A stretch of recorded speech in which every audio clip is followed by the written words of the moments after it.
digital agencies frequently say that PCI is not their problem, and yet they are inherently part of the solution when building an e-commerce platform. So they often say it's their client's issue and it's for their client to deal with, when realistically they are fundamentally involved in that process, so they need to know about it. They need to understand what their roles and responsibilities are.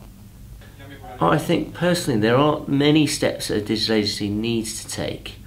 What they need to do is be able to understand the whole process of what's involved. So for them to become compliant may happen from a very periodic basis, but fundamentally if their customer says, I want you to build an e-commerce shop, and they say they need to understand, well, are you going to use a payment gateway? Are you going to store card data? And then they need to be able to tell their customer the sort of process that they'll need to go through, i.e. use a qualified security advisor, use a specialist PCI DSS managed hosting provider, and be able to offer some suggestions back to the client. It's important that an agency doesn't take on the advisor role because they're not qualified to do it, but they can offer guidance.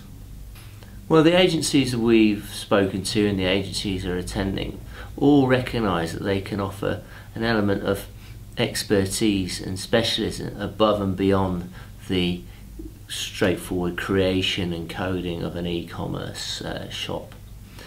I hope that they'll learn a lot about PCI and the role that they have with their customer in relation to delivering a compliant service environment.